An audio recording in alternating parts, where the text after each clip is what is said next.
Motive ലാബ്സിൻ്റെ മറ്റൊരു എപ്പിസോഡിലേക്ക് ഏവർക്കും സ്വാഗതം. നമ്മൾ കഴിഞ്ഞ ക്ലാസ്സിൽ +2 കെമിസ്ട്രി ഫസ്റ്റ് ചാപ്റ്ററാണ് സ്റ്റാർട്ട് ചെയ്തത്. അതിൻ്റെ ജസ്റ്റ് ഇൻട്രൊഡക്ഷൻ എന്നുള്ള നിലക്ക് what are the general characteristic properties of solids എന്നുള്ളതാണ് നമ്മൾ ഡിസ്കസ് ചെയ്തത്. ഇന്ന് ഈ എപ്പിസോഡിൽ നമ്മൾ കുറച്ചുകൂടി ഡീറ്റെയിൽഡ് ആയിട്ട് സോളിഡ്സിൻ്റെ പ്രോപ്പർട്ടീസ് പഠിക്കാനാണ് ഉദ്ദേശിക്കുന്നത്. അതിൽ ഫസ്റ്റ് പാർട്ടിൽ നമ്മൾ ക്ലാസിഫിക്കേഷൻ ഓഫ് സോളിഡ്സ്, സെക്കൻഡ് പാർട്ടിൽ ആ ക്ലാസിഫൈ ചെയ്തതിനെ വീണ്ടും ഒന്നുകൂടി ക്ലാസിഫൈ ചെയ്യുന്ന ഒരു ചെറിയ വിഷയമാണ് ഇന്ന് നമ്മൾ എടുക്കുന്നത്. വളരെ ഈസിയാണ് ശ്രദ്ധിച്ചു കഴിഞ്ഞാൽ. നമ്മൾ പഠിച്ചിട്ടുണ്ട് മാറ്ററിനെ നമ്മൾ ബ്രോഡ്ലി ക്ലാസിഫൈ ചെയ്തിരിക്കുന്നത് മെയിൻലി 3 സ്റ്റേറ്റ്സ് ആയിട്ടാണ്: solid state, liquid state, gaseous state, അല്ലേ? നമുക്കറിയാവുന്നതാണ്. നമ്മൾ ഇവിടെ ഇപ്പോൾ ചെയ്യാൻ പോകുന്നത് ഈ സോളിഡ് സ്റ്റേറ്റിനെ നമ്മൾ വീണ്ടും on the basis of their constituent particles arrangement we are going to classify into 2 categories. അപ്പോൾ അതിനകത്ത് പാർട്ടിക്കിൾസ് അറേഞ്ച് ചെയ്തിരിക്കുന്നത് അനുസരിച്ച് നമ്മൾ വീണ്ടും ഈ സോളിഡിനെ നമ്മൾ രണ്ടാക്കി തിരിക്കാൻ പോവുകയാണ്: crystalline solids and amorphous solids. Crystalline solids എന്നും അമോർഫസ് സോളിഡ്സ് എന്നും. അതിൻ്റെ ക്ലാസിഫിക്കേഷൻ്റെ ബേസ് എന്താണ്? എങ്ങനെയാണോ പാർട്ടിക്കിൾസ് അറേഞ്ച് ചെയ്തിരിക്കുന്നത്. ആ പാർട്ടിക്കിൾസ് എന്ന് പറഞ്ഞാൽ ആറ്റം ആകാം, അയോൺ ആകാം, മോളിക്യൂൾസ് ആകാം. എന്തുകൊണ്ടാണോ ആ സോളിഡ് ഉണ്ടാക്കിയിരിക്കുന്നത്, ആ പാർട്ടിക്കിൾസിൻ്റെ അറേഞ്ച്മെൻറ്റിൻ്റെ ബേസിൽ അതിൻ്റെ നേച്ചർ അനുസരിച്ച് നമുക്ക് ഈ സോളിഡ്സിനെ സോളിഡുകളെ രണ്ടാക്കിയിട്ട് ക്ലാസിഫൈ ചെയ്യാൻ പറ്റും: ക്രിസ്റ്റലൈൻ ആൻഡ് അമോർഫസ്. ക്രിസ്റ്റലൈന് എക്സാമ്പിൾ നമുക്ക് പറയാൻ പറ്റുന്നത് കോട്സ് എന്ന് പറഞ്ഞു കഴിഞ്ഞാൽ ഞങ്ങൾക്ക് അറിയാമല്ലോ, സിലിക്കൺ ഡയോക്സൈഡാണ്. സിലിക്കൺ ഡയോക്സൈഡിനെ നമ്മൾ കൺസിഡർ ചെയ്യുന്നത് it is the second most abundant mineral on the earth surface എന്നാണ്. എർത്ത് സർഫസിലുള്ള മിനറൽസിൽ ഏറ്റവും കൂടുതൽ മിനറൽസ് ഉള്ള ഒരു മിനറലാണ് സിലിക്കൺ ഡയോക്സൈഡ്, കോട്സ് എന്ന് പറഞ്ഞു കഴിഞ്ഞാൽ. അല്ലെങ്കിൽ സോഡിയം ക്ലോറൈഡ് എന്നൊക്കെ പറഞ്ഞു കഴിഞ്ഞാൽ പ്യുവർ സോഡിയം ക്ലോറൈഡ് ഒക്കെ ക്രിസ്റ്റലൈൻ ആണ്. അത് ക്രിസ്റ്റലൈൻ സോളിഡുകളാണ്. ഇനിയിപ്പോൾ ഇപ്പുറത്ത് അമോർഫസ് നോക്കുകയാണെങ്കിൽ അമോർഫസിന് എക്സാമ്പിൾ പറയാൻ പറ്റുന്നത് റബ്ബർ, പ്ലാസ്റ്റിക്, ഗ്ലാസ്, ചോക്ക് ഒക്കെ ഉണ്ടല്ലോ. അതൊക്കെ നമുക്ക് അമോർഫസ് ആണ്. അത് പറയുമ്പോൾ തന്നെ നിങ്ങൾക്ക് അറിയാൻ കഴിയും. അമോർഫസ് എന്ന് പറഞ്ഞു കഴിഞ്ഞാൽ റഫാണ്, അല്ലേ? പ്ലാസ്റ്റിക്, കോട്സ് വെച്ച് നോക്കുമ്പോഴത്തേക്ക് കോട്സ് എന്തിനൊക്കെ ഉപയോഗിക്കുന്നത് നമ്മൾ ശ്രദ്ധിച്ചിട്ടുണ്ടോ? കോട്സ് വാച്ചിനൊക്കെ കേട്ടിട്ടില്ലേ? വാച്ചിനകത്ത് ഉപയോഗിക്കാറുണ്ട്, ക്ലോക്കിനകത്ത് ഉപയോഗിക്കാറുണ്ട്. കോട്സിനും ഒരുപാട് പർപ്പസ് ഉണ്ട് കോട്സിന്. അപ്പോൾ ആ കോട്സ് ഒരു വശത്ത് ക്രിസ്റ്റലൈൻ നേച്ചറോട് കൂടിയും മറുവശത്ത് നിങ്ങളുടെ മൈൻഡിൽ പ്ലാസ്റ്റിക്കോ റബ്ബറോ ഒക്കെ വന്നാൽ മതി. റബ്ബർ പിടിക്കുമ്പോൾ തന്നെ അറിയാമല്ലോ, അതൊരു റഫാണ്, അല്ലേ? അപ്പോൾ അത് അങ്ങനെയുള്ള സബ്സ്റ്റൻസുകളാണ് ശരിക്കും എന്തെന്ന് അമോർഫസ് എന്ന് പറഞ്ഞു കഴിഞ്ഞാൽ. അപ്പോൾ സോളിഡിനെ 2 കാറ്റഗറി ആയിട്ടാണ് തിരിച്ചിരിക്കുന്നത്: ക്രിസ്റ്റലൈൻ എന്നും അമോർഫസ് എന്നും. അതിന് എക്സാമ്പിളാണ് ഞാൻ ഈ പറഞ്ഞത്. അപ്പോൾ ഈ 2 സാധനം നമ്മുടെ മൈൻഡിലുണ്ട് എങ്കിൽ അതിൻ്റെ പ്രോപ്പർട്ടികൾ പറയുമ്പോഴത്തേക്കും വളരെ ഈസി ആയിരിക്കും. ഒന്ന്, നമ്മുടെ മൈൻഡിൽ ഒരു കോട്സ്, നല്ല ക്ലിയർ ക്രിസ്റ്റൽ ആയിട്ടുള്ള ഒരു കോട്സും മറുവശത്ത് കുറച്ച് റഫ് ഡള്ളായിട്ടുള്ള ഒരു പ്ലാസ്റ്റിക്കോ അല്ലെങ്കിൽ റബ്ബറോ നമ്മുടെ മൈൻഡിലുണ്ടെങ്കിൽ നമുക്ക് ഈ ക്രിസ്റ്റലൈനെയും അമോർഫസിനെയും ഈസി ആയിട്ട് തിരിച്ചറിയാൻ കഴിയും. ഇനി എന്താണ് ഇവ തമ്മിലുള്ള വ്യത്യാസം?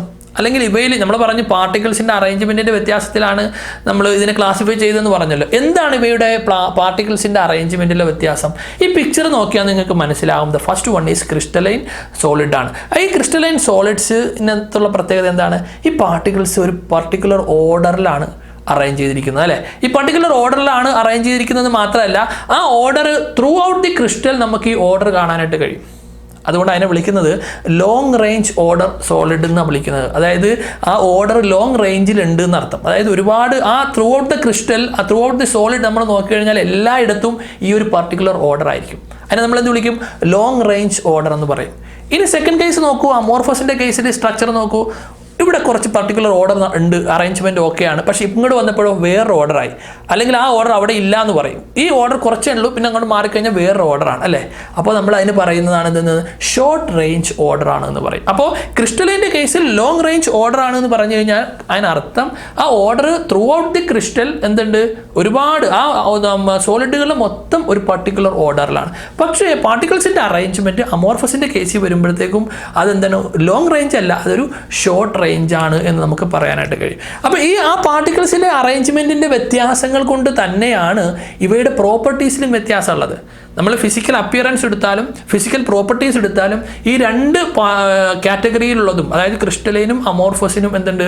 2 തരത്തിലുള്ള പ്രോപ്പർട്ടികളാണുള്ളത്. നമ്മളിപ്പോൾ ഒരു പ്രോപ്പർട്ടി നോക്കിക്കഴിഞ്ഞാൽ, ഒന്ന് അതിൻ്റെ ഷേപ്പ് നോക്കിക്കഴിഞ്ഞാൽ ക്രിസ്റ്റലൈൻ നമുക്ക് പറയാൻ കഴിയുന്നത് എന്താണ്? ക്രിസ്റ്റലൈൻ അത് റെഗുലർ ഷേപ്പാണ്. അതെന്തുകൊണ്ടായിരിക്കും? എന്താണ്? അതിൻ്റെ പാർട്ടിക്കിൾസ് അറേഞ്ച് ചെയ്തിരിക്കുന്നത് ഒരു പർട്ടിക്കുലർ റെഗുലർ ഓർഡറിലാണ്. അതുകൊണ്ട് അതിൻ്റെ ഷേപ്പ് എന്തായിരിക്കും? അതിൻ്റെ ഷേപ്പ് റെഗുലർ ആയിരിക്കും. പക്ഷേ അമോർഫസിൻ്റെ കേസ് ആകുമ്പോഴത്തേക്ക് അങ്ങനെയല്ല, അത് ഇറഗുലർ ഷേപ്പ് ആയിരിക്കും. ഇപ്പോൾ ഒരു ചോക്കൊക്കെ എടുത്ത് നിങ്ങൾ പൊട്ടിച്ചു കഴിഞ്ഞാൽ, പ്ലാസ്റ്റിക് എടുത്ത് കട്ട് ചെയ്ത് കഴിഞ്ഞാൽ, റബ്ബർ കട്ട് ചെയ്ത് കഴിഞ്ഞാലൊക്കെ നിങ്ങൾക്ക് ചില്ല് പൊട്ടി കഴിഞ്ഞാൽ, ഗ്ലാസ് പൊട്ടിക്കഴിഞ്ഞാൽ അതൊക്കെ എന്താണ്, ഇറഗുലർ ഷേപ്പാണല്ലോ അല്ലേ. അപ്പോൾ അമോർഫസിൻ്റെ കേസ് ആകുമ്പോൾ അതൊരു ഇറഗുലർ ഷേപ്പാണ്. അതിന് റീസൺ ചോദിച്ചാൽ ഈസിയാണ്. ഈ റീസണൊക്കെ ഈ ഫിസിക്കൽ ഡിഫറൻസിൻ്റെയൊക്കെ ഈ ഫിസിക്കൽ പ്രോപ്പർട്ടീസ് ഒക്കെ എന്തുകൊണ്ടാണ് അങ്ങനെ ഉണ്ടാകുന്നത്, അതിൻ്റെ പാർട്ടിക്കിൾസിൻ്റെ അറേഞ്ച്മെൻറ്റ് കൊണ്ടാണ്. ക്രിസ്റ്റലിൻ്റെ കേസിൽ പാർട്ടിക്കിൾസിൻ്റെ അറേഞ്ച്മെൻറ്റ് ഒരു പർട്ടിക്കുലർ ഓർഡറിലാണ് ത്രൂ ഔട്ട് ദി ക്രിസ്റ്റൽ. അതുകൊണ്ട് അതിനൊരു പർട്ടിക്കുലർ ഷേപ്പ് ഉണ്ട്, അല്ലെങ്കിൽ റെഗുലർ ഷേപ്പ് ഉണ്ട് എന്ന് പറയും. അമോർഫസിൻ്റെ കേസിൽ ഷേപ്പ് എന്താണ്, ഇറഗുലർ ആണ് എന്ന് പറയും. കാരണം അതിൻ്റെ പാർട്ടിക്കിൾസിൻ്റെ ഡിഫറൻസ് ആണ്. മറ്റൊരു പ്രത്യേകത, ഇതിൻ്റെ കോമൺ നേച്ചർ നോക്കുമ്പോൾ ക്രിസ്റ്റലൈൻ സോളിഡ്സിനെ നമ്മൾ വിളിക്കുന്നത് ട്രൂ സോളിഡ്സ് എന്നാണ്.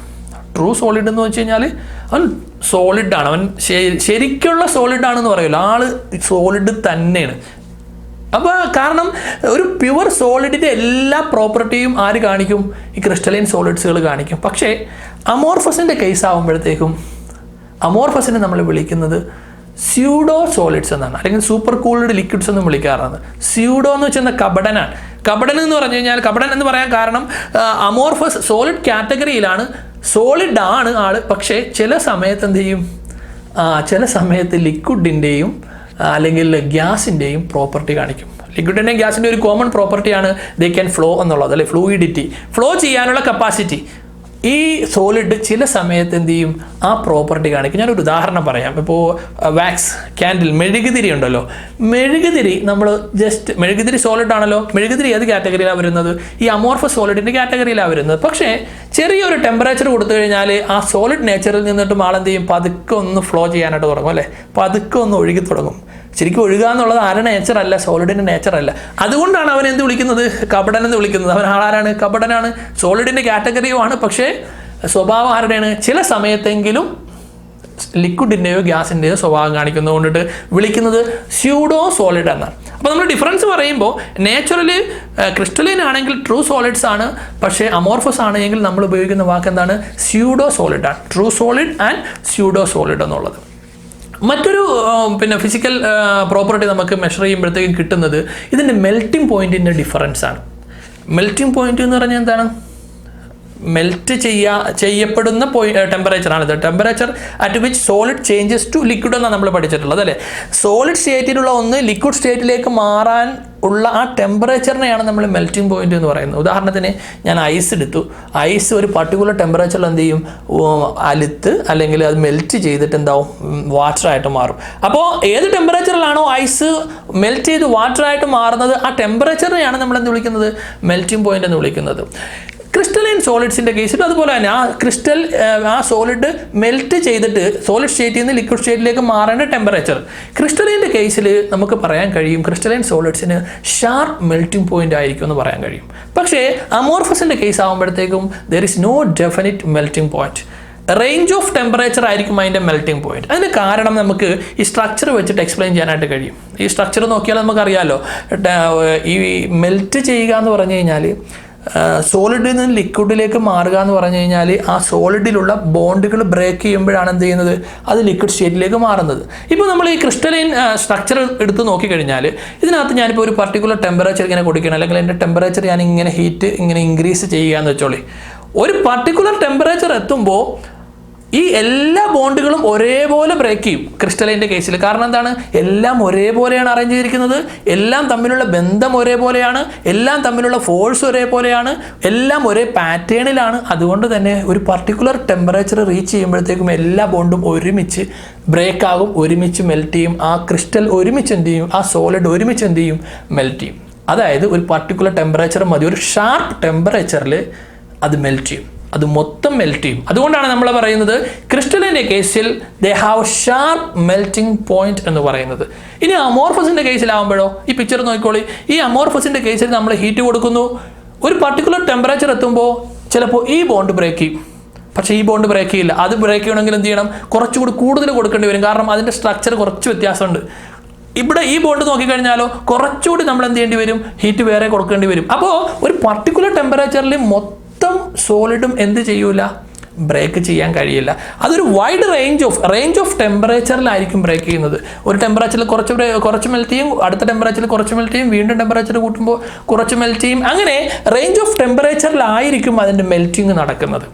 അപ്പോൾ അതാണ് അതിൻ്റെ ഒരു പ്രധാനപ്പെട്ട ഒരു ഡിഫറൻസ് ആണ്. മെൽറ്റിംഗ് പോയിന്റിൽ ക്രിസ്റ്റലൈൻ ആണെങ്കിൽ we can see the sharp melting point for all the crystalline solids. പക്ഷേ അമോർഫസിൻ്റെ കേസിലാവുമ്പോഴത്തേക്കും there is no definite melting point for amorphous solids. അതിന് ഉപയോഗിക്കുന്ന വാക്ക് റേഞ്ച് ഓഫ് ടെമ്പറേച്ചർ എന്നാണ്. മെൽറ്റിംഗ് പോയിന്റ് എങ്ങനെയാണ്? We can see the range of temperature in the case of melting point. അപ്പോൾ അതാണ് മറ്റൊരു ഡിഫറൻസ്. ഇതുമായി ബന്ധപ്പെട്ട് വേറൊരു പ്രോപ്പർട്ടി കൂടി നമുക്ക് പറയാനായിട്ട് കഴിയും. ഹീറ്റ് ഓഫ് ഫ്യൂഷൻ അല്ലെങ്കിൽ എൻതാൽപ്പി ഓഫ് ഫ്യൂഷൻ എന്ന് പറയാൻ കഴിയും.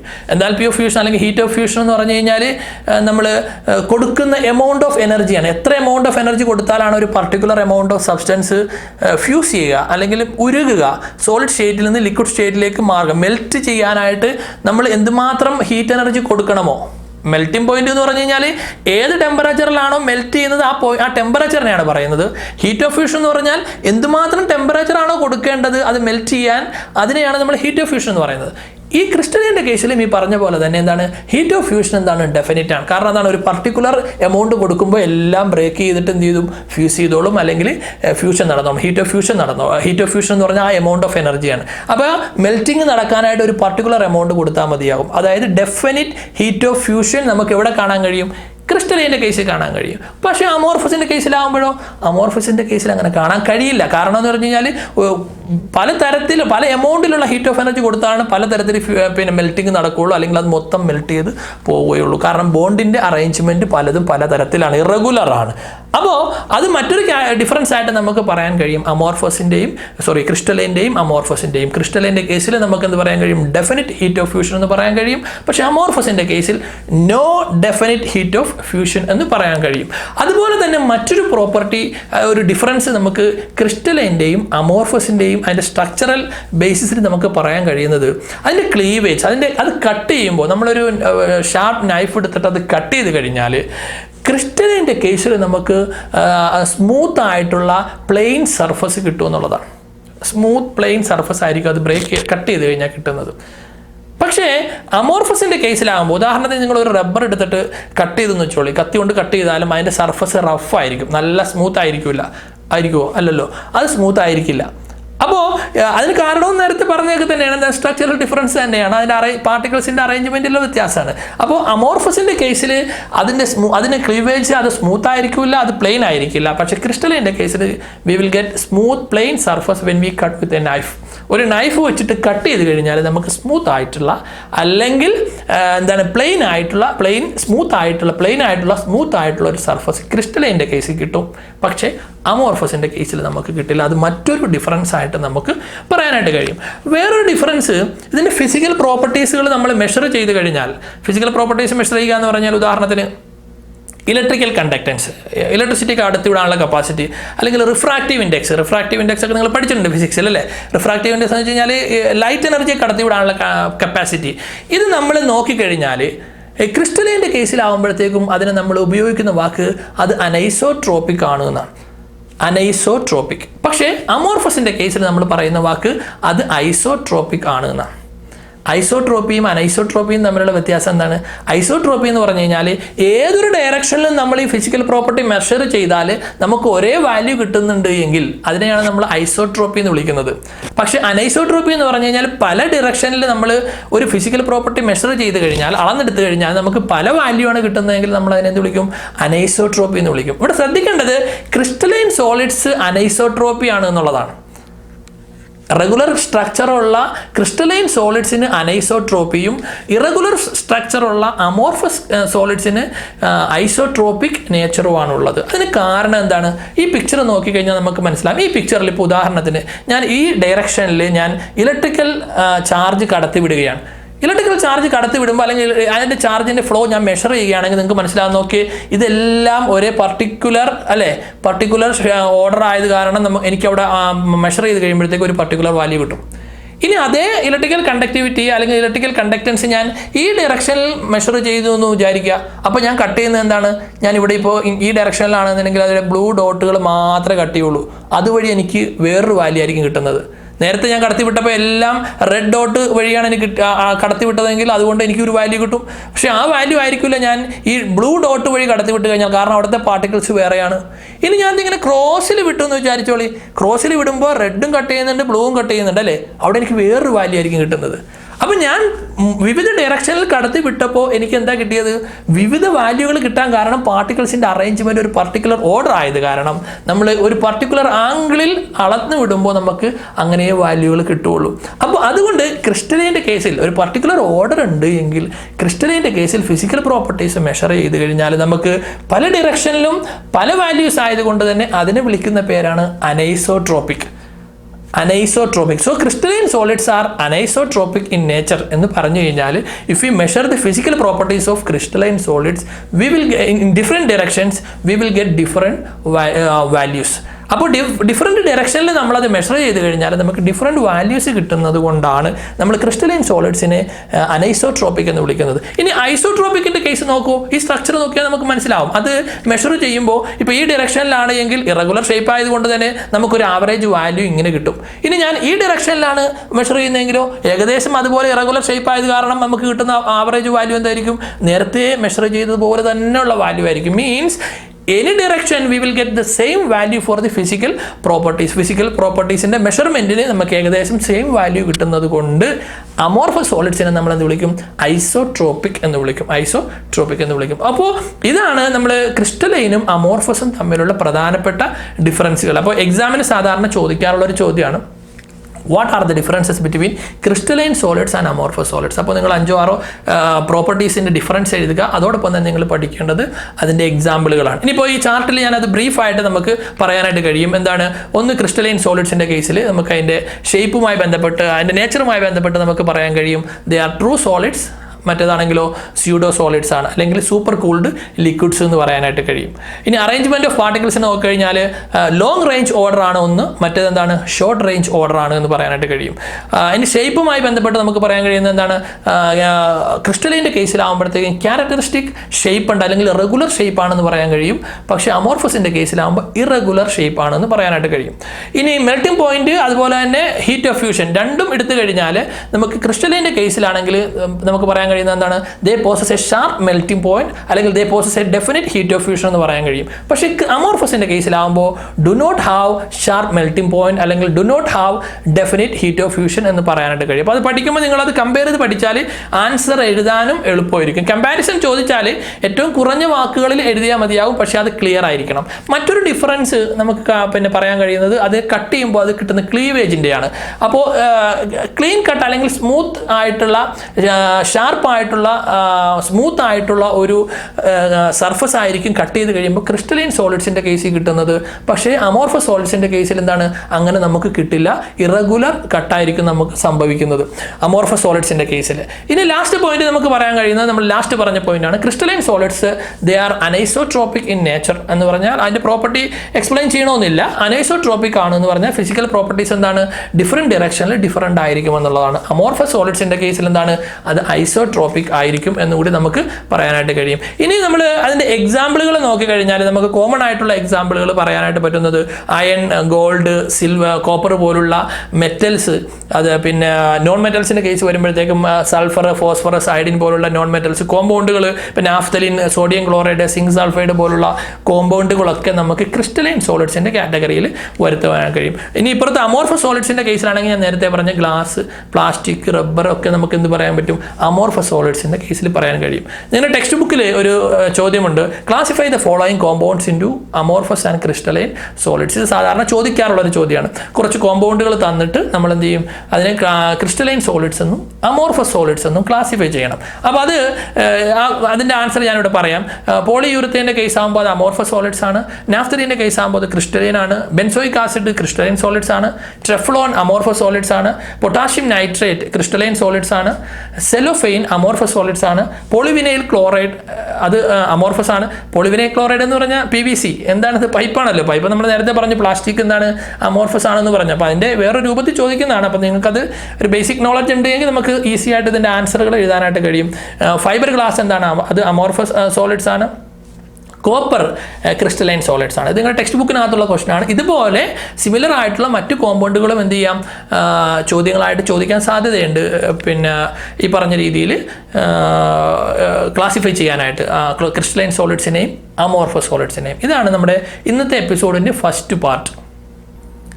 നമ്മൾ ഇനി പറയാൻ പോകുന്നത് വേറൊരു ക്ലാസിഫിക്കേഷനാണ്. നമ്മൾ പറഞ്ഞു മാറ്ററിനെ നമ്മൾ മൂന്നായിട്ട് സോളിഡ്, ലിക്വിഡ്, ഗ്യാസ് ആയിട്ട് തിരിച്ചു.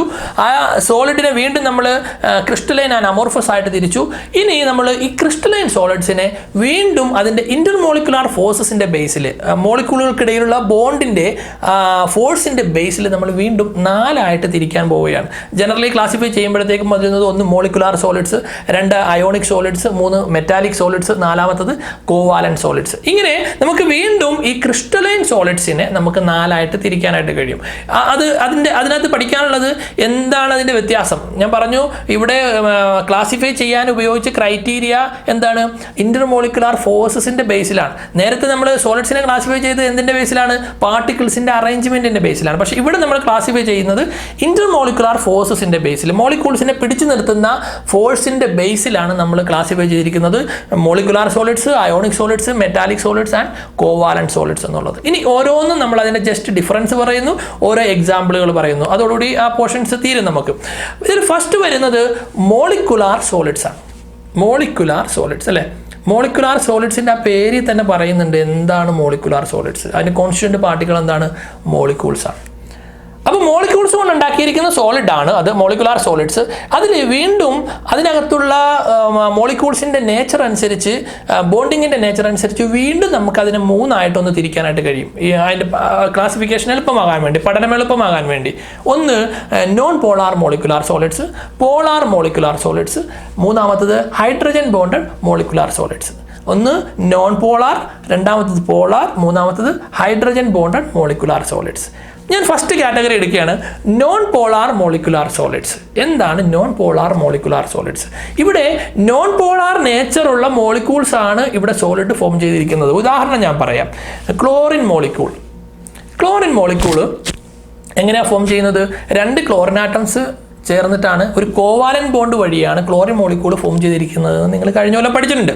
ക്ലോറിൻ്റെ വാലന്റ് ഷെല്ലിൽ 7 ഇലക്ട്രോൺ ആണുള്ളത്. ഇത് ഞാനിവിടെ ഫസ്റ്റ് ക്ലോറിൻ ആറ്റം എടുത്തു, അതിന് 7 ഇലക്ട്രോൺസ് ഉണ്ട്. മറ്റൊരു ക്ലോറിൻ ആറ്റം എടുത്തു, ഞാൻ അതിനും 7 ഇലക്ട്രോൺസ് ഉണ്ട്. ഇതിലെ വാലന്റ് ഷെല്ലിലുള്ള 1 ഇലക്ട്രോണെ first chlorine atom second chlorine ആറ്റത്തിന് കൊടുക്കുന്നു, അല്ലെങ്കിൽ ഷെയർ ചെയ്യുന്നു. സെക്കൻഡ് ക്ലോറിൻ ആറ്റം ഒരു ഇലക്ട്രോണിനെ ഫസ്റ്റ് ക്ലോറിൻ ആറ്റവുമായിട്ട് ഷെയർ ചെയ്യുന്നു. അങ്ങനെ ഷെയർ ചെയ്യപ്പെടുന്ന ഈ 2 ഇലക്ട്രോൺസ് തമ്മിലാണ് ബോണ്ട് ഉണ്ടാകുന്നത്. ഒരു ബോണ്ട് എന്ന് വെച്ച് കഴിഞ്ഞാൽ എത്ര ഇലക്ട്രോൺ ആണ്? 2 ഇലക്ട്രോൺസ് ആണ് ഒരു ബോണ്ട്, ഒരു കോവാലന്റ് ബോണ്ട് ഫോം ചെയ്യാനായിട്ട് വേണ്ടത്. അങ്ങനെ ഒരു സിംഗിൾ കോവാലന്റ് ബോണ്ട് ആണ് ക്ലോറിൻ മോളിക്യൂൾ ഫോം ചെയ്യുന്നത്. ആ ബോണ്ടിനെ നമ്മൾ വിളിക്കുന്നത് ഇൻട്രാ മോളിക്കുലാർ ഫോഴ്സ് എന്നാണ് അല്ലേ. ഇൻട്രാ എന്ന് പറഞ്ഞു കഴിഞ്ഞാൽ ആ മോളിക്യൂളിനകത്തുള്ള ഫോഴ്സിനെയാണ് നമ്മൾ ഇൻട്രാ മോളിക്കുലാർ ഫോഴ്സ് എന്ന് വിളിക്കുന്നത്. ഇങ്ങനെയുള്ള ഒരുപാട് ക്ലോറിൻ മോളിക്യൂളുകൾ തമ്മിലുള്ള ഫോഴ്സ് ഉണ്ടല്ലോ, ഇങ്ങനെയുള്ള ഒരുപാട് മോളിക്യൂളുകൾ തമ്മിലുള്ള, മോളിക്യൂളുകൾക്കിടയിലുള്ള ഫോഴ്സ്, അതിനെയാണ് നമ്മൾ ഇന്റർമോളിക്കുലാർ എന്ന് വിളിക്കുന്നത്. ഇന്റർസിറ്റി എന്നൊക്കെ കേട്ടിട്ടില്ലേ? ഇന്റർസിറ്റി എന്ന് പറഞ്ഞാൽ എന്താ? സിറ്റികൾക്കിടയിലുള്ളത് അല്ലേ. അപ്പോൾ ഇന്റർമോളിക്കുലാർ എന്ന് പറഞ്ഞാൽ എന്താണ്? മോളിക്യൂളുകൾക്കിടയിലുള്ളത്. അപ്പോൾ ഇന്റർമോളിക്കുലാർ ഫോഴ്സസിന്റെ ബേസിലാണ് നമ്മൾ ക്ലാസിഫൈ ചെയ്യുന്നത് അല്ലേ. അപ്പോൾ ഇവിടെ നമ്മൾ ഈ ക്ലോറിന്റെ കേസ് നോക്കുമ്പോഴത്തേക്കും ഇതൊരു നോൺ പോളാർ കോവാലന്റ് ബോണ്ടാണ് ഇവിടെ ഉള്ളത്. ഈ മോളിക്യൂളിന് നോൺ പോളാർ കോവാലന്റ് ബോണ്ടാണ് അതിനകത്തുള്ളത്. അതോടൊപ്പം തന്നെ ഈ മോളിക്യൂളുകളെ പിടിച്ചു നിർത്തുന്ന ഫോഴ്സ് ആകട്ടെ അത് വീക്ക് ഡിസ്പേർഷൻ ഫോഴ്സ് ആണ്, അല്ലെങ്കിൽ വീക്ക് ലണ്ടൻ ഫോഴ്സ് ആണ്. ലണ്ടൻ ഫോഴ്സിനെ കുറിച്ച് നിങ്ങൾ കഴിഞ്ഞ പോലെ പഠിച്ചാണ്, ബോണ്ടിങ് പഠിച്ചപ്പോഴത്തേക്കും. വളരെ വീക്കായിട്ടുള്ള ബോണ്ടാണ് ഇതെന്ന്, ഫോഴ്സ് ഓഫ് അട്രാക്ഷൻ ആണ് ഈ ലണ്ടൻ ഫോഴ്സ് അല്ലെങ്കിൽ ഡിസ്പേർഷൻ ഫോഴ്സ് എന്നൊക്കെ പറയുന്നത്. അതായിരിക്കും ഈ മോളിക്യൂളുകൾക്കിടയിൽ, ഈ നോൺ പോളാർ സോളിഡുകൾക്കിടയിൽ, മോളിക്കുലാർ സോളിഡുകൾക്കിടയിൽ ഉണ്ടാകുന്ന ഫോഴ്സ് വളരെ വീക്കായിരിക്കും. വളരെ വീക്കായതുകൊണ്ട് തന്നെ അത് സോഫ്റ്റ് ആയിരിക്കും. അങ്ങനത്തെ സോളിഡ്സ് അത് നോൺ കണ്ടക്ടേഴ്സ് ഓഫ് ഇലക്ട്രിസിറ്റി ആയിരിക്കും. അതിൻ്റെ മെൽറ്റിംഗ് പോയിന്റ്, ബോയിലിംഗ് പോയിന്റ് ഒക്കെ എന്തായിരിക്കും? വളരെ കുറവായിരിക്കും. അത് നോർമലി സോളിഡ് എന്നാണ് പേരെങ്കിലും അത് എക്സിസ്റ്റ് ചെയ്യുന്നത് സാധാരണ ലിക്വിഡിലോ അല്ലെങ്കിൽ ഗ്യാഷ്യസ് സ്റ്റേറ്റിലോ ആയിരിക്കും, റൂം ടെമ്പറേച്ചറിൽ. അപ്പോൾ ഇതാണ് അതിൻ്റെ ജനറൽ പ്രോപ്പർട്ടീസ്.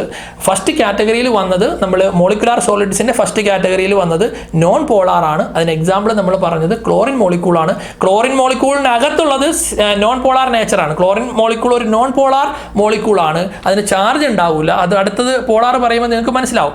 നോൺ പോളാർ ആണ് ക്ലോറിൻ മോളിക്യൂള്. അതിനിടയ്ക്കുള്ള ഫോഴ്സ് എന്താണ്? അത് വളരെ വീക്കായിട്ടുള്ള വീക്ക് ഡിസ്പേഴ്സൺ ഫോഴ്സ് അല്ലെങ്കിൽ വീക്ക് ലണ്ടൻ ഫോഴ്സസ് ആണ്. അത് വളരെ വീക്ക് ആയതുകൊണ്ട് തന്നെ അതിൻ്റെ മെൽറ്റിംഗ് പോയിന്റ് വളരെ കുറവാണ്, സോഫ്റ്റ് ആണ്. അതുപോലെ തന്നെ ഇലക്ട്രിസിറ്റി അത് കണ്ടക്ട് ചെയ്യൂല. അത് നോർമൽ ടെമ്പറേച്ചറിൽ, റൂം ടെമ്പറേച്ചറിൽ ഒന്നില്ലെങ്കിൽ ലിക്വിഡ് സ്റ്റേറ്റിലോ അല്ലെങ്കിൽ ഗ്യാസിയസ് സ്റ്റേറ്റിലോ ആയിരിക്കും നിൽക്കുന്നത്. ഇതാണ് ഫസ്റ്റ് കാറ്റഗറി. ഇനി മോളിക്കുലാർ സോളിഡ്സിൻ്റെ തന്നെ രണ്ടാമത്തെ കാറ്റഗറിയാണ് ഞാൻ പറഞ്ഞത്, polar molecular solids. Polar molecular solids. ഇതിന് ഞാൻ ഉദാഹരണം പറയാം. Hydrogen chloride HCl. എങ്ങനെ HCl ഫോം ചെയ്യുന്നത്? കഴിഞ്ഞ കൊല്ലം നിങ്ങൾ പഠിച്ചതാണ്. ഹൈഡ്രജൻ്റെ വാലൻസ് ഷെല്ലിൽ ഒരു ഇലക്ട്രോൺ ഉണ്ട്, ക്ലോറിൻ്റെ വാലൻസ് ഷെല്ലിൽ 7 ഇലക്ട്രോൺ ഉണ്ട്. ക്ലോറിൻ ഒരു ഇലക്ട്രോണിൻ്റെ ഹൈഡ്രജനുമായിട്ട് ഷെയർ ചെയ്യും, ഹൈഡ്രജൻ ഈ ഒരു ഇലക്ട്രോൺ ക്ലോറിനുമായിട്ട് ഷെയർ ചെയ്യും. അങ്ങനെ ഷെയർ ചെയ്യുന്ന ഈ 2 ഇലക്ട്രോൺ തമ്മിൽ ഒരു ബോണ്ട് ഫോം ചെയ്യും, ഒരു കോവാലന്റ് ബോണ്ടാണ് ഫോം ചെയ്യുന്നത്. പക്ഷേ ഈ കോവാലന്റ് ബോണ്ട് ഫോം ചെയ്തിരിക്കുന്ന ക്ലോറിനെയും ഹൈഡ്രജനെയും നോക്കിയാൽ ക്ലോറിന് ഇലക്ട്രോ നെഗറ്റിവിറ്റി കൂടുതലാണ് എന്ന് പറയും, അല്ലെ? ഇലക്ട്രോണിനെ അട്രാക്ട് ചെയ്യാനുള്ള, വലിച്ചെടുക്കാനുള്ള കപ്പാസിറ്റി അത് ക്ലോറിൻ കുറച്ച് വലിയ ആളാണ്. അപ്പോൾ ക്ലോറിൻ എന്ത് ചെയ്യും?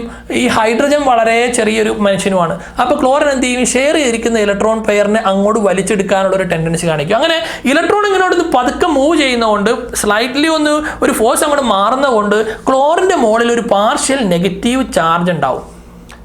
സ്വാഭാവികമായും അത് ബാലൻസ് ചെയ്യാനായിട്ട് ഹൈഡ്രജൻ്റെ അടുത്ത് ഉണ്ടാവും ഒരു പാർഷ്യൽ പോസിറ്റീവ് ചാർജ് ഉണ്ടാവും. അങ്ങനെ പാർഷ്യൽ നെഗറ്റീവ് ചാർജും പാർഷ്യൽ പോസിറ്റീവ് ചാർജും ആ മോളിക്യൂളുകൾക്കിടയിൽ ഉണ്ട്, അല്ലെങ്കിൽ ആ മോളിക്യൂളിന് അകത്തുണ്ട്, 2 ആറ്റംസിന്റെ മുകളിലുണ്ട് എന്നതുകൊണ്ടാണ് അതിനെ എന്ത് വിളിക്കുന്നത്? പോളാർ കോമ്പൗണ്ട് എന്ന് വിളിക്കാൻ കാരണം അതിനകത്ത് പോൾസ് ഉണ്ട്, ചാർജുകളുടെ പോൾസ്, ധ്രുവങ്ങൾ ഉണ്ട് എന്ന് പറയും. ക്ലോറിന്റെ മുകളിൽ ഒരു പാർഷ്യൽ നെഗറ്റീവ് ചാർജും ഹൈഡ്രജന്റെ മുകളിൽ ഒരു പാർഷ്യൽ പോസിറ്റീവ് ചാർജും ഉണ്ട്. അങ്ങനെ ആ പോൾസ് ഉള്ളത് കൊണ്ടാണ് അതിനെ പോളാർ കോമ്പൗണ്ട് എന്ന് വിളിക്കുന്നത്. ഇനി ഈ പോളാർ കോമ്പൗണ്ടുകൾ ചേർന്നുണ്ടാകുന്ന മോളിക്കുലാർ സോളിഡിനെയാണ് നമ്മൾ എന്ത് വിളിക്കുന്നത്? പോളാർ മോളിക്കുലാർ സോളിഡ് എന്ന് വിളിക്കുന്നത്. അപ്പോൾ ഈ ഹൈഡ്രജൻ ക്ലോറൈഡിന്റെ കേസിൽ എന്താണ്? അത് പോളാർ മോളിക്കുലാർ സോളിഡ് ആണ് എന്ന് നമുക്ക് പറയാൻ കഴിയും. വേറൊരു ഉദാഹരണം സൾഫർ ഡയോക്സൈഡ് പറയാൻ കഴിയും നമുക്ക് വേണമെങ്കിൽ. ഇതിനകത്ത് ഈ മോളിക്യൂളുകളെ തമ്മിൽ ഇന്റർമോളിക്കുലാർ ഫോഴ്സ്, മോളിക്യൂളുകളെ തമ്മിൽ പിടിച്ചു നിർത്തുന്ന ഫോഴ്സ് കഴിഞ്ഞ നോൺ പോളാറിന്റെ കേസിൽ എന്തായിരുന്നു? അത് വീക്ക് ലണ്ടൻ ഫോഴ്സ് ആണ്. എങ്കിൽ ഇവിടെ കുറച്ചുകൂടി സ്ട്രോങ് ആയിട്ടുള്ള ഡൈപോൾ ഇന്ററാക്ഷൻ ആണ്. കാരണം പോൾസ് ഉണ്ട് എന്നുള്ളത് കൊണ്ട് ആ പോൾസ് തമ്മിലുള്ള ചാർജുകൾ തമ്മിലുള്ള 2 വ്യത്യസ്ത മോളിക്യൂളുകളുടെ ഓപ്പോസിറ്റ് ചാർജുകൾ തമ്മിലുള്ള ഒരു ചെറിയ ഫോഴ്സ് ഓഫ് അട്രാക്ഷൻ ഉള്ളത് കൊണ്ട് തന്നെ അതിന് ഡൈപോൾ ഇന്ററാക്ഷൻ എന്ന് പറയും. അത് കഴിഞ്ഞ ലണ്ടൻ ഫോഴ്സിനേക്കാൾ കുറച്ചുകൂടി സ്ട്രോങ് ആണ്. പക്ഷേ എങ്കിലും അത്ര സ്ട്രോങ് അല്ല. അതുകൊണ്ട് തന്നെ ഈ മോളിക്യൂളുകളും എന്താണ്? ഈ സോളിഡുകളും സോഫ്റ്റ് ആയിരിക്കും, അത് നോൺ കണ്ടക്ടേഴ്സ് ഓഫ് ഇലക്ട്രിസിറ്റി ആയിരിക്കും. പക്ഷേ മെൽറ്റിംഗ് പോയിന്റ് എന്താണ്? കുറച്ച് കൂടുതലായിരിക്കും. ഏതിനെ അപേക്ഷിച്ചിട്ട്? നോൺ പോളാർ മോളിക്കുലാർ സോളിഡിനെ അപേക്ഷിച്ചിട്ട്. പക്ഷേ നേരത്തെ പറഞ്ഞ പോലെ തന്നെ റൂം ടെമ്പറേച്ചറിൽ ഇത് എങ്ങനെയാണ് എക്സിസ്റ്റ് ചെയ്യുന്നത്? ഗ്യാസിയസ് സ്റ്റേറ്റിലോ അല്ലെങ്കിൽ ലിക്വിഡ് സ്റ്റേറ്റിലോ ഒക്കെ തന്നെ ആയിരിക്കും. എക്സാമ്പിൾ നമുക്ക് പറയാൻ കഴിയുന്നത് ഈ കാറ്റഗറിയിലുള്ള പോളാർ മോളിക്കുലാർ സോളിഡ്സിന് എക്സാമ്പിൾ പറയാൻ കഴിയുന്നത് സോളിഡ് സൾഫർ ഡയോക്സൈഡോ സോളിഡ് അമോണിയോ ഒക്കെ നമുക്ക് എന്ത് ചെയ്യാൻ കഴിയും? ഇതിന്റെ കാറ്റഗറിയിൽ പെടുത്താനായിട്ട് നമുക്ക് കഴിയും. അത് സെക്കൻഡ് കാറ്റഗറിയാണ് മോളിക്കുലാർ സോളിഡ്സിന്റെ. എന്താണ്? Polar molecular solids. ഇനി മൂന്നാമത്തെ കാറ്റഗറിയാണ് എന്തെന്ന്? ഹൈഡ്രജൻ ബോണ്ടഡ് മോളിക്കുലാർ സോളിഡ്സ് എന്നുള്ളത്. Hydrogen bonded molecular solids. അപ്പോൾ ആ മോളിക്കുലാർ സോളിഡ്സിൽ എന്തുണ്ട്? ഹൈഡ്രജൻ ബോണ്ട് ഉണ്ട് എന്നർത്ഥം. ഞാനൊരു ഉദാഹരണം പറയാം. വാട്ടർ മോളിക്യൂൾ എടുത്തു കഴിഞ്ഞാൽ അതിനകത്തുള്ള ഹൈഡ്രജൻ ബോണ്ട് ഏതാണ്? അതിനകത്തുള്ള കോവാലന്റ് ബോണ്ട് ഏതാണ്? ഓക്സിജൻ. 2 കോവാലന്റ് ബോണ്ട് വഴിയാണ് 2 ഹൈഡ്രജൻ ആറ്റംസുമായിട്ട് ബന്ധപ്പെട്ടിരിക്കുന്നത്. ഈ വാട്ടർ മോളിക്യൂളുകൾക്കിടയിൽ എന്തുണ്ട്? അവിടെ നമുക്ക് സ്ട്രോങ് ആയിട്ടുള്ള ഹൈഡ്രജൻ ബോണ്ടിനെ കാണാനായിട്ട് കഴിയും. ഹൈഡ്രജൻ ബോണ്ട് എന്ന് പറഞ്ഞാൽ ശരിക്കും ഹൈഡ്രജനും ഇലക്ട്രോനെഗറ്റീവ് എലമെന്റ്സ് ആയിട്ടുള്ള ഓക്സിജനോ നൈട്രജനോ ഫ്ലൂറിനോ ഒക്കെ ആക്കി ഉണ്ടാക്കുന്ന ബോണ്ടാണ്. കുറച്ച് സ്ട്രോങ് ബോണ്ടാണ്. ഇപ്പോൾ ഈ വാട്ടർ മോളിക്യൂൾസിന്റെ പിക്ചർ ഒന്ന് നോക്കിക്കോളി. ഇതിനകത്ത് ഈ വാട്ടർ മോളിക്യൂളിലെ ഈ ഓക്സിജനും മറ്റൊരു വാട്ടർ മോളിക്യൂളിലെ ഹൈഡ്രജനും തമ്മിൽ ഉണ്ടാക്കുന്ന ഫോഴ്സ്, അതിനാണ് ഹൈഡ്രജൻ ബോണ്ടിങ് എന്ന് പറയുന്നത്, കുറച്ച് സ്ട്രോങ് ആണ്. അതുകൊണ്ട് തന്നെ ഈ സ്ട്രോങ് ഫോഴ്സ് ആയതുകൊണ്ട് തന്നെ, സ്ട്രോങ് ബോണ്ട് ആയതുകൊണ്ട് തന്നെ നമുക്ക് പറയാനായിട്ട് കഴിയുന്നത്, ഇത് ഒരു ഉദാഹരണം ഞാൻ പറയും. വാട്ടറിന്റെ സോളിഡ് സ്റ്റേറ്റിന്റെ എക്സാമ്പിൾ ആണല്ലോ നമ്മൾ ഐസ് എന്ന് പറയുന്നത്. അത് ഇലക്ട്രിസിറ്റിയെ കണ്ടക്ട് ചെയ്യില്ല, നോൺ കണ്ടക്ടർ ഓഫ് ഇലക്ട്രിസിറ്റി ആണ്. അതുപോലെ തന്നെ ജനറലി നമുക്ക് പറയാൻ കഴിയുന്ന വോളറ്റൈൽ ലിക്വിഡ്സ് ആണ് അല്ലെങ്കിൽ സോഫ്റ്റ് സോളിഡ്സ് ആണ് ഇത് റൂം ടെമ്പറേച്ചറിൽ. അത് ഈ hydrogen bonded molecular solids generally അങ്ങനെയാണ് നമുക്ക് പറയാനായിട്ട് പറ്റും. അപ്പോൾ ഈ മൂന്നെണ്ണം തമ്മിലുള്ള ഒരു വ്യത്യാസമുള്ളത് ആദ്യത്തേനകത്ത് വീക്ക് ലണ്ടൻ ഫോഴ്സ് ആണ് അല്ലേ, ഡിസ്പേഴ്സൺ ഫോഴ്സ് ആണ്. സെക്കൻഡിനകത്ത് ഇന്റർമോളിക്കുലാർ ഫോഴ്സ് എന്തായിരുന്നു, ഡൈപോൾ ഇന്ററാക്ഷൻ ആണ്. മൂന്നാമത്തേതിൽ ഇന്റർമോളിക്കുലാർ ഫോഴ്സ് എന്താണ്, ഹൈഡ്രജൻ ബോണ്ടിങ് ആണ്. അപ്പോൾ ആദ്യത്തെ തീരെ വീക്കാണ്, അത് കഴിഞ്ഞുള്ള കുറച്ചുകൂടി സ്ട്രോങ് ആണ്. ഈ കേസ് വരുമ്പോഴത്തേക്കും കുറച്ചുകൂടി ഈ കഴിഞ്ഞ രണ്ടിനേക്കാളും കുറച്ചുകൂടി സ്ട്രോങ് ആണ് എന്നത് ഹൈഡ്രജൻ ബോണ്ട്. ഇതാണ് first category molecular solids. Molecular സോളിഡ്സിനെ മൂന്നാക്കി തിരിച്ചിരിക്കുന്നു: non polar molecular solids, polar molecular solids, hydrogen bonded molecular solids. ഇനി നമ്മൾ രണ്ടാമത്തെ കാറ്റഗറിയിൽ വരികയാണ്, അയോണിക് സോളിഡ്സ് ആണ്.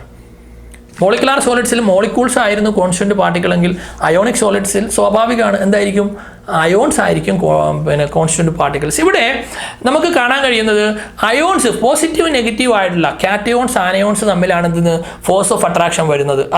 അതിനെ അട്രാക്ട് ചെയ്ത് നിർത്തുന്ന electrostatic force of attraction, coulombic force എന്നൊക്കെ നമ്മൾ പഠിച്ചിട്ടുള്ളതാണ്. കൂളോംബിക് ഫോഴ്സസ് അല്ലെങ്കിൽ ഇലക്ട്രോസ്റ്റാറ്റിക് ഫോഴ്സ് ആണ് ഇതിനെ തമ്മിൽ പിടിച്ചു നിർത്തുന്നത്. അതുകൊണ്ട് തന്നെ അതെന്തായിരിക്കും, കുറച്ച് സ്ട്രോങ് ആയിരിക്കും. ഓപ്പോസിറ്റ് ചാർജ് ആണ്, അത് മോളിക്യൂളിന്റെ അകത്ത് തന്നെയാണ്, അതെന്തായിരിക്കും, കുറച്ച് സ്ട്രോങ് ആയിരിക്കും. അതുകൊണ്ട് ഇങ്ങനെയുള്ള സോളിഡ്സ് അത് ഹാർഡായിരിക്കും, അത് ബ്രിട്ടിൽ നല്ല തിളക്കം ഉണ്ടാവും. അതിന് ഹൈ മെൽറ്റിംഗ് പോയിന്റും ബോയിലിംഗ് പോയിന്റും നമുക്ക് പറയാനായിട്ട് കഴിയും. അതുപോലെ തന്നെ ഇതിന് ഇലക്ട്രിസിറ്റിയെ കടത്തിവിടാൻ കഴിയില്ല. ദേ കാൺ കണ്ടക്ട് ഇലക്ട്രിസിറ്റി. എന്താണ് ഇതിന് കാരണം? അതിൻ്റെ അയോൺസ് സ്ട്രോങ് ആയതുകൊണ്ട് തന്നെ അവിടെ ഫ്രീ ആയിട്ട് അയോൺസ് ഇല്ല, മൂവ് ചെയ്യാനുള്ള അയോൺസ് ഇല്ലെങ്കിൽ എന്ത് ചെയ്യാൻ കഴിയില്ല, ഇലക്ട്രിസിറ്റിയെ കണ്ടക്ട് ചെയ്യാനായിട്ട് കഴിയില്ല. അതുകൊണ്ട് ഈ അയോണിക് സോളിഡ്സ് ജനറലി അതെന്താണ്, അത് ഇലക്ട്രിസിറ്റി നോൺ ഇലക്ട്രിക്കൽ അല്ലെങ്കിൽ ഇൻസുലേറ്റേഴ്സ് ആണ്. ഇലക്ട്രിക്കലി അത് ഇൻസുലേറ്റേഴ്സ് ആണെന്ന് പറയും, അത് കണ്ടക്ടർ അല്ല, ഇൻസുലേറ്റർ ആണെന്ന് പറയും. പക്ഷേ മോൾട്ടൺ സ്റ്റേറ്റിൽ അല്ലെങ്കിൽ വാട്ടറിൽ ഡിസോൾവ് ചെയ്ത് കഴിയുമ്പോൾ അതിനെന്ത് ചെയ്യാൻ കഴിയും, അതിന് ഇലക്ട്രിസിറ്റി കണ്ടക്ട് ചെയ്യാൻ കഴിയും. കാരണം എന്ന് പറഞ്ഞു കഴിഞ്ഞാൽ വാട്ടറിൽ ഡിസോൾവ് ചെയ്ത് കഴിയുമ്പോഴത്തേക്കും അയോൺസ് കുറച്ചുകൂടി മൂവബിൾ ആകും, ഫ്രീ ആകും. അപ്പോൾ അതിന് എന്ത് ചെയ്യാൻ കഴിയും, ഇലക്ട്രോൺസിനെ ഇലക്ട്രിസിറ്റിയെ കണ്ടക്ട് ചെയ്യാനായിട്ട് കഴിയുന്നതുകൊണ്ടിട്ടാണ്. അപ്പോൾ അതതിൻ്റെ ജനറൽ പ്രോപ്പർട്ടി ആയിട്ട് നമുക്ക് പറയാൻ കഴിയും. അത് ജനറലി ഇൻസുലേറ്റേഴ്സ് ആണ് ഏത്, അയോണിക് സോളിഡ്സ്. പക്ഷേ മോൾട്ടൺ സ്റ്റേറ്റിൽ ഉരുകിയ അവസ്ഥയിൽ അല്ലെങ്കിൽ വാട്ടറിൽ ഡിസോൾവ് ചെയ്ത് കഴിയുമ്പോൾ ദേ ക്യാൻ കണ്ടക്ട് ഇലക്ട്രിസിറ്റി എന്നുള്ള പോയിന്റ് അതിൻ്റെ നിങ്ങൾ പഠിച്ചു വെക്കുന്നത് നല്ലതായിരിക്കും. സോഡിയം ക്ലോറൈഡ് ഒക്കെ നമുക്ക് ഇതിന് എക്സാമ്പിൾ ആയിട്ട് നമുക്ക് പറയാനായിട്ട് കഴിയും. അതാണ് രണ്ടാമത്തത്. മോളിക്കുലാർ സോളിഡ്സ് പറഞ്ഞു നമ്മൾ, രണ്ടാമത്തത് അയോണിക് സോളിഡ്സ് പറഞ്ഞു. ഇനി മൂന്നാമത്തതാണ് metallic solids. Metallic solids constant particle എന്തായിരിക്കും, മെറ്റലായിരിക്കും. ഉദാഹരണത്തിന് അയൺ. ഇതിനകത്തുള്ള സ്ട്രക്ചറൽ അറേഞ്ച്മെന്റ് എന്ന് പറഞ്ഞു കഴിഞ്ഞാൽ പോസിറ്റീവ് അയോൺസ്, മെറ്റൽ അയോൺസ് ഉണ്ടാകും. മെറ്റൽസ് എപ്പോഴും ഇലക്ട്രോ പോസിറ്റീവ് എലമെന്റ്സ് എന്നാണ് നമ്മൾ പറയുന്നത്, അതല്ല എപ്പോഴും പോസിറ്റീവ് ആയിരിക്കും. അലുമിനിയം പോസിറ്റീവ് ചാർജ് ആയിരിക്കും, സോഡിയം പോസിറ്റീവ് ചാർജ് ആയിരിക്കും, പൊട്ടാസ്യം പോസിറ്റീവ് ചാർജ് ആയിരിക്കും, അയൺ പോസിറ്റീവ് ചാർജ് ആയിരിക്കും. ഈ മെറ്റൽസ് എല്ലാം എന്താണ്, ഇലക്ട്രോ പോസിറ്റീവ് എലമെന്റ്സ് ആണ്, അത് എപ്പോഴും പോസിറ്റീവ് ചാർജ് ആയിരിക്കും. അങ്ങനെയുള്ള പോസിറ്റീവ് അയോൺസിന്റെ ചുറ്റുവട്ടത്ത് ഇലക്ട്രോൺസിന്റെ ഒരു സീ ഓഫ് ഫ്രീ ഇലക്ട്രോൺസ് നമുക്ക് കാണാൻ കഴിയും. അതാണ് അതിൻ്റെ ഒരു സ്ട്രക്ചറൽ പാറ്റേൺ. അതാണ് അവയെ തമ്മിൽ ഒരു പിടിച്ചു നിർത്തുന്ന ഫോഴ്സ് ഓഫ് അട്രാക്ഷൻ എന്ന് പറഞ്ഞു കഴിഞ്ഞാൽ എന്താണ്, ഈ സീ ഓഫ് ഫ്രീ ഇലക്ട്രോൺസ് ആണ്. ഇങ്ങനെ ഫ്രീ ഇലക്ട്രോൺസ് ഉള്ളത് കൊണ്ട് തന്നെ എന്ത് ചെയ്യാൻ കഴിയും, ഈ മൊബൈൽ ഇലക്ട്രോൺസ് ആണത്, അതായത് ഇലക്ട്രിസിറ്റിയെ കണ്ടക്ട് ചെയ്യാനായിട്ട് കഴിയും. ഫ്രീ ഇലക്ട്രോൺസ് ഉണ്ട്, അതുകൊണ്ട് തന്നെ അതിന് ഈസി ആയിട്ട് എന്ത് ചെയ്യാൻ കഴിയും, ഇലക്ട്രിസിറ്റിയെ കണ്ടക്ട് ചെയ്യാൻ കഴിയും. ഫ്രീ ഇലക്ട്രോൺസ് ഉണ്ടല്ലോ, ഫ്ലോ ചെയ്യാൻ കഴിയും. ഈ സിയിലൂടെ ഇലക്ട്രിസിറ്റിക്ക് എന്ത് ചെയ്യാൻ കഴിയും, പാസ് ചെയ്യാനായിട്ട് കഴിയും. അതുകൊണ്ടാണ് മെറ്റൽസ് എന്താണ്, high electrical and thermal conductivity കാണിക്കാനുള്ള കാരണം. ഹീറ്റ് എനർജി കൊടുത്താലും ഇലക്ട്രിക്കൽ എനർജി കൊടുത്താലും അത് ഈസി ആയിട്ട് പാസ് ചെയ്യാൻ കാരണം ഈ ഫ്രീ ഇലക്ട്രോൺസ് ഉള്ളത് കൊണ്ടിട്ടാണ്. ആ സിയിൽ ഫ്രീ ഇലക്ട്രോൺസ് ഇങ്ങനെ ഉള്ളത് കൊണ്ടിട്ടാണ് ആ ഇലക്ട്രോൺസിന് എന്ത് ചെയ്യാൻ കഴിയും, ഇലക്ട്രിസിറ്റിയെ കണ്ടക്ട് ചെയ്യാൻ കഴിയും, എനർജിയെ കണ്ടക്ട് ചെയ്യാൻ കഴിയും എന്ന് പറയും. അതോടൊപ്പം തന്നെ നമുക്ക് പിന്നെ അതിൻ്റെ പ്രോപ്പർട്ടി, ഫിസിക്കൽ നേച്ചർ പറയുമ്പോഴത്തേക്കും അതിൻ്റെ ലസ്റ്റർ, അതിൻ്റെ കളറൊക്കെ നല്ല തെളിച്ചുണ്ടാവുമല്ലോ. മെറ്റൽസ് നല്ല തിളങ്ങുന്ന സാധനങ്ങളാണല്ലോ. മെറ്റൽസിന്റെ പ്രോപ്പർട്ടി നിങ്ങൾ പഠിച്ചിട്ടുള്ളതാണ്. അതുപോലെ തന്നെ നിങ്ങൾ നേരത്തെ പഠിച്ചിട്ടുള്ളതാണ് ഇത് മാലിയബിൾ ആൻഡ് ഡക്റ്റൈൽ ആണെന്നുള്ളത്. അടിച്ചു പരത്താനും നീട്ടാനൊക്കെ പറ്റുന്ന മെറ്റൽസിന് പറ്റുന്നത് ഈ അതിൻ്റെ ആ പാർട്ടിക്കിൾസ് അങ്ങനെ ഫ്ലെക്സിബിൾ ആയത്, പിന്നെ പാർട്ടിക്കിൾസിന്റെ അറേഞ്ച്മെന്റ് ആ സ്ട്രക്ചറൽ ആയതുകൊണ്ടിട്ടാണ് നമുക്ക് അതിനെ അടിച്ച് പരത്താൻ മാലിയബിലിറ്റി ഉള്ളത്, ഡക്റ്റിലിറ്റി ഉള്ളത് അതുകൊണ്ടാണെന്ന് പറയാൻ കഴിയും. അതാണ് അപ്പോൾ മൂന്നാമത്തെ കാറ്റഗറി എന്താണ്, മെറ്റാലിക് സോളിഡ്സ്. Metallic solids. ഇനി നാലാമത്തതാണ് കോവാലന്റ് സോളിഡ്സ്, അല്ലെങ്കിൽ അതിനെ വിളിക്കുന്ന മറ്റൊരു പേരാണ് നെറ്റ്വർക്ക് സോളിഡ്സ്. Network solids. അപ്പോൾ മൂന്നാമത്തത് മെറ്റൽസ് ആയിരുന്നുവെങ്കിൽ നാലാമത്തത് നോൺ മെറ്റൽസ് ആണ് ഇങ്ങനത്തെ മോളിക്യൂളുകൾ ഫോം ചെയ്യുന്നത്. നാലാമത്തേതാണ് കോവാലൻ സോളിഡ്സ് ആണ്. അത് നോൺ മെറ്റൽസ് ആണ് പൊതുവെ എന്ത് ചെയ്യുന്നത്, ഇങ്ങനത്തെ മോളിക്യൂളുകൾ ഫോം ചെയ്യുന്നത്. അതിനെ ജെയിൻ മോളിക്യൂൾസ് എന്നൊക്കെ വിളിക്കാറുണ്ട്, വലിയ മോളിക്യൂൾ സ്ട്രക്ചർ ഉള്ളത് കൊണ്ടിട്ടാണ്. അതിന് ഉദാഹരണമായിട്ട് നമുക്ക് പറയാൻ കഴിയുന്നത് ഡയമണ്ടാണ്. ഡയമണ്ട് എന്ന് പറഞ്ഞാൽ അറിയാമല്ലോ, ഡയമണ്ടും ഗ്രാഫൈറ്റൊക്കെ കാർബണിൻ്റെ ഫോമുകളാണ്. ഇതിനകത്തുള്ള സ്ട്രക്ചറൽ അറേഞ്ച്മെൻറ്റ് എല്ലാം കോവാലൻ ബോണ്ടാണ്.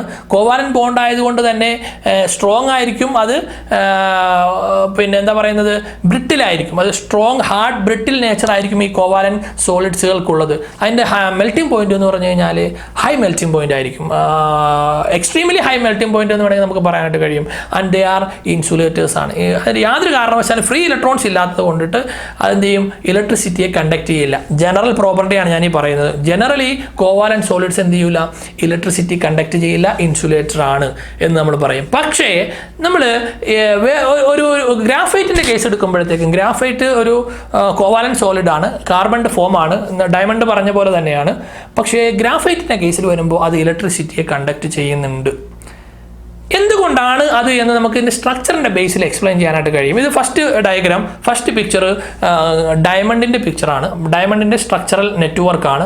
സെക്കൻഡ് വൺ ഗ്രാഫൈറ്റിൻ്റെ സ്ട്രക്ചറൽ നെറ്റ്വർക്കാണ്.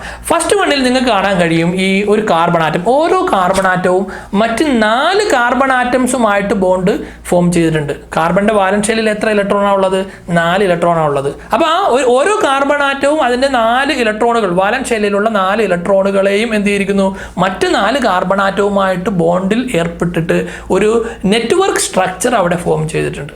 ഇനി സെക്കൻഡ് പിക്ചർ നോക്കൂ. ഗ്രാഫൈറ്റിൻ്റെ കേസിൽ വരുമ്പോൾ നിങ്ങൾക്ക് കാണാൻ കഴിയും ഓരോ കാർബൺ ആറ്റവും മറ്റു 3 കാർബൺ ആറ്റംസുമായിട്ട് എന്ത് ചെയ്യുന്നുള്ളൂ, നെറ്റ്വർക്ക് ഫോം ചെയ്തിട്ടുള്ളൂ, അല്ലെങ്കിൽ ബോണ്ട് ഫോം ചെയ്തിട്ടുള്ളൂ. ബാക്കി 1 ഇലക്ട്രോൺ അവിടെ ഫ്രീ ഉണ്ട്. ഓരോ കാർബൺ ആറ്റത്തിലും വാലൻസ് ഷെല്ലിൽ 4 ഇലക്ട്രോൺ ഉണ്ട്, 1 ഇലക്ട്രോൺ ഫ്രീ ഉണ്ട്. എന്ന് മാത്രമല്ല ഇത് ലെയറുകളായിട്ടാണ് എന്ത് ചെയ്തിരിക്കുന്നത്, അതിൻ്റെ സ്ട്രക്ചർ അറേഞ്ച് ചെയ്തിരിക്കുന്നത്. ഒരു ലെയറിൻ്റെ മുകളിൽ മറ്റൊരു ലെയർ, അതിൻ്റെ മുകളിൽ മറ്റൊരു ലെയർ എന്നുള്ള രീതിയിലാണ് ശരിക്കും എന്ത് ചെയ്തിരിക്കുന്നത്, അതിൻ്റെ സ്ട്രക്ചർ ഗ്രാഫൈറ്റിൽ വരുന്നത്.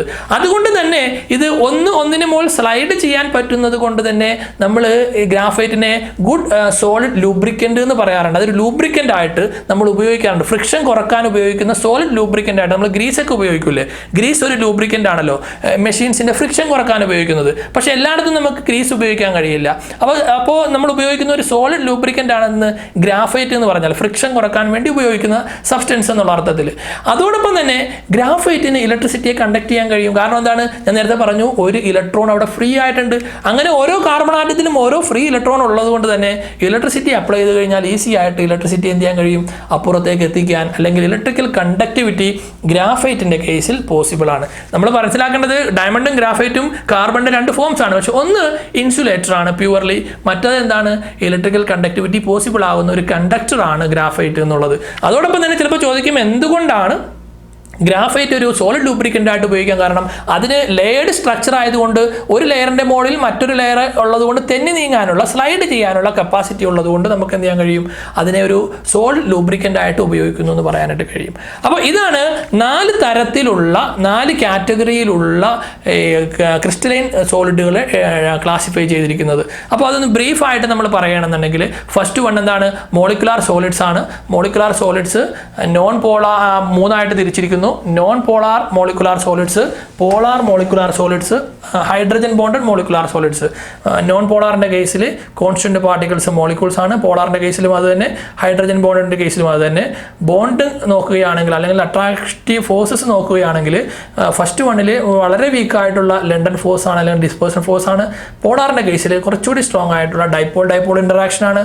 ഹൈഡ്രജൻ്റെ കേസ്, ഹൈഡ്രജൻ ബോണ്ടഡ് മോളിക്കുലാർ സോളിഡ്സിൻ്റെ കേസിൽ ഹൈഡ്രജൻ ബോണ്ടാണ്, അപ്പോൾ കുറച്ചുകൂടി സ്ട്രോങ് ആണ്. ഇനി അതിന് എക്സാമ്പിളാണ് ഈ കൊടുത്തിരിക്കുന്ന argon, carbon tetrachloride, hydrogen, iodine, carbon dioxide എന്നുള്ളത് ഫസ്റ്റ് കാറ്റഗറിയിൽ. പോളാറിൻ്റെ കേസിൽ ഹൈഡ്രജൻ ക്ലോറൈഡും സൾഫർ ഡൈ ഓക്സൈഡും. ഹൈഡ്രജൻ ബോണ്ടഡിൻ്റെ കേസിൽ H2O, ഐസ് നമുക്ക് പറയാനായിട്ട് കഴിയും. അതിൻ്റെ ഫിസിക്കൽ നേച്ചറാണ്. ആദ്യത്തെ 2 വളരെ സോഫ്റ്റ് ആണ്, മൂന്നാമത് കുറച്ച് ഹാർഡാണ്. ഇലക്ട്രിക്കൽ കണ്ടക്ടിവിറ്റി 3 എന്താണ്, ഇൻസുലേറ്റർ ആണ്. മെൽറ്റിംഗ് പോയിന്റ് നോക്കുകയാണെങ്കിൽ ആദ്യത്തേൽ വളരെ ലോ ആണ്, രണ്ടാമത്തതും മൂന്നാമത്തതും കുറച്ച് ലോ തന്നെയാണ്. മെൽറ്റിംഗ് പോയിന്റും വളരെ ലോ എന്ന് പറയാൻ കഴിയില്ല, പക്ഷേ ലോ ആണെന്ന് പറയാൻ കഴിയും. രണ്ടാമത്തത് അയോണിക് സോളിഡ്സ് ആണ്. അയോണിക് സോളിഡ്സ് അതിൻ്റെ കോൺസ്റ്റന്റ് പാർട്ടിക്കിൾ അയോൺസ് ആണ്. അവ തമ്മിലുള്ള force of attraction coulombic force ആണ്, അല്ലെങ്കിൽ ഇലക്ട്രോസ്റ്റാറ്റിക് ഫോഴ്സ് ഓഫ് അട്രാക്ഷൻ ആണ്, ഇന്റർമോളിക്കുലർ ഫോഴ്സ്. അതിന് എക്സാമ്പിൾ ആണ് നമ്മളിവിടെ കൊടുത്തിരിക്കുന്നത് sodium chloride, magnesium oxide, zinc sulphide, അതുപോലെ കാൽഷ്യം ഫ്ലൂറൈഡ്. അത് ഹാർഡ് ആൻഡ് ബ്രിട്ടിലാണ്, നല്ല കട്ടി ഉണ്ടാകും, നല്ല തിളക്കം ഉണ്ടാവും. അത് ഇൻസുലേറ്റർ ആണ് ഇൻ സോളിഡ് സ്റ്റേറ്റിൽ. പക്ഷേ മോൾട്ടൺ സ്റ്റേറ്റിൽ അല്ലെങ്കിൽ അക്വ സ്റ്റേറ്റിൽ എന്ന് വെച്ചാൽ വാട്ടറിൽ ഡിസോൾവ് ചെയ്ത് കഴിയുമ്പോൾ എന്ത് ചെയ്യാൻ കഴിയും, അതിന് ഇലക്ട്രിസിറ്റിയെ കണ്ടക്ട് ചെയ്യാനായിട്ട് കഴിയും. ഹൈ മെൽറ്റിംഗ് പോയിന്റ് നമുക്ക് അതിനകത്ത് കാണാനായിട്ട് കഴിയും. മൂന്നാമത്തെ കാറ്റഗറി പറഞ്ഞത് മെറ്റാലിക് സോളിഡ്സ് ആണ്. Positive ions in a sea of free electrons, അതാണ് അതിൻ്റെ സ്ട്രക്ചറൽ അറേഞ്ച്മെൻറ്റ്. കാരണം മെറ്റൽസ് എപ്പോഴും ഇലക്ട്രോ പോസിറ്റീവ് ആയതുകൊണ്ട് പോസിറ്റീവ് അയോൺസ് ഇങ്ങനെ ഇലക്ട്രോണിൻ്റെ കടലിൽ, ഇലക്ട്രോൺ സീൽ ഇങ്ങനെ കിടക്കണമായിട്ട് തോന്നുന്നുള്ളത്. അതിൻ്റെ ബോണ്ട് എന്ന് പറഞ്ഞു കഴിഞ്ഞാൽ മെറ്റാലിക് ബോണ്ടിങ് ആണ്. Example iron, copper, silver, magnesium ഒക്കെ നമുക്ക് പറയാൻ കഴിയും. ഫിസിക്കൽ നേച്ചർ നോക്കിക്കഴിഞ്ഞാൽ ഹാർഡാണ്, മാലിയബിൾ ആണ്, ഡക്റ്റിൽ ആണ് എന്ന് പറയാൻ കഴിയും. ഇൻ ഇലക്ട്രിക്കൽ കണ്ടക്ടിവിറ്റി നോക്കിക്കഴിഞ്ഞാൽ conductors in solid state as well as in molten state, ഏത് സ്റ്റേറ്റിലാണെങ്കിലും എന്ത് ചെയ്യും, അത് കണ്ടക്ട് ചെയ്യും. മെൽറ്റിംഗ് പോയിന്റ് ഫെയർലി ഹൈ ആണ്, കുറച്ച് ഉണ്ട്. ഇനി നാലാമത്തതാണ് കോവാലന്റ് ഓർ നെറ്റ്വർക്ക് സോളിഡ്സ് എന്നുള്ളത്. അതിൽ ആറ്റംസ് ആണ്, അതിനകത്ത് കോവാലന്റ് ബോണ്ടിങ് ആണ്, അതുകൊണ്ടാണ് ആ പേര് അങ്ങനെ വന്നത്. അത് രണ്ട് കാറ്റഗറി, രണ്ട് തരത്തിൽ നമുക്ക് ക്ലാസിഫൈ ചെയ്യാനായിട്ട് കഴിയും. ജനറലി ഫസ്റ്റ് കാറ്റഗറിയാണ് സിലിക്കൺ ഡയോക്സൈഡ്, അതായത് quartz, diamond, carbon, aluminium nitride ഒക്കെ ജനറൽ ഫീച്ചറുള്ള ഈ കോവാലന്റ് സോളിഡ് ആണ്. എക്സെപ്ഷൻ ആണ് താഴത്ത് കൊടുത്തിരിക്കുന്നത് ഗ്രാഫൈറ്റ്. ഫസ്റ്റ് കേസിൽ അത് ജനറലി അത് ഹാർഡാണ്, ഇൻസുലേറ്റർ ആണ്. പക്ഷേ സെക്കൻഡ് കേസിൽ ഗ്രാഫൈറ്റിൻ്റെ കേസ് വരുമ്പോൾ അതെന്താണ്, അത് സോഫ്റ്റ് ആണ്. അതിന് കാരണം ആ ലെയേഴ്സിന് ഒന്നിന് മുകളിൽ സ്ലൈഡ് ചെയ്യാൻ കഴിയുന്നത് കൊണ്ടിട്ടാണ്. പിന്നെ കണ്ടക്ടിവിറ്റി എന്താണ്, അത് ഗുഡ് കണ്ടക്ടർ ആണ്. അതുപോലെ തന്നെ മെൽറ്റിംഗ് പോയിന്റ് വെരി ഹൈ ആണ് എന്ന് നമുക്ക് പറയാനായിട്ട് കഴിയും. അപ്പോൾ ഇത് ജനറൽ ആയിട്ടുള്ള പ്രോപ്പർട്ടികളാണ്.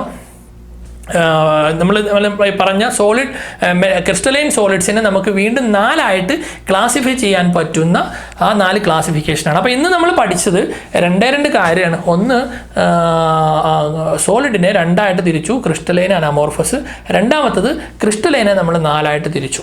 ഈ 2 ക്ലാസിഫിക്കേഷനാണ് ഈ ചാപ്റ്ററിലുള്ളത്. അപ്പോൾ ഇത് രണ്ടും മനസ്സിലാക്കി കഴിഞ്ഞാൽ നമ്മൾ അടുത്ത ക്ലാസ്സിലേക്ക്, അടുത്ത ടോപ്പിക്കിലേക്ക് അടുത്ത ക്ലാസ്സിൽ നമുക്ക് പോകാനായിട്ട് കഴിയും. അപ്പോൾ ഒന്നുകൂടി ഓർമ്മപ്പെടുത്തുകയാണ്, അതാത് സമയങ്ങളിൽ പോർഷൻസ് പഠിച്ചാൽ മാത്രമാണ് നമുക്കത് മനസ്സിലാവുള്ളൂ, ഫോളോ ചെയ്യാനായിട്ട് കഴിയുള്ളൂ. അങ്ങനെ പഠിച്ചു കഴിഞ്ഞാൽ നല്ല മാർക്ക് വാങ്ങിക്കാനായിട്ട് കഴിയും. അപ്പോൾ എല്ലാവരും ഇത് നന്നായിട്ടൊന്ന് പഠിക്കുക. നിങ്ങളുടെ ടെക്സ്റ്റ് ബുക്കുമായിട്ടൊന്ന് കമ്പയർ ചെയ്ത് നോക്കുക. അതിനകത്ത് ചോദിച്ചിട്ടുള്ള ചോദ്യങ്ങളും കൂടി ഒന്ന് നോക്കിയിട്ട് ഉത്തരങ്ങൾ കണ്ടെത്തുവാനായിട്ട് ശ്രമിക്കുക. നമുക്ക് വീണ്ടും കാണാം അടുത്ത എപ്പിസോഡിൽ. Good bye.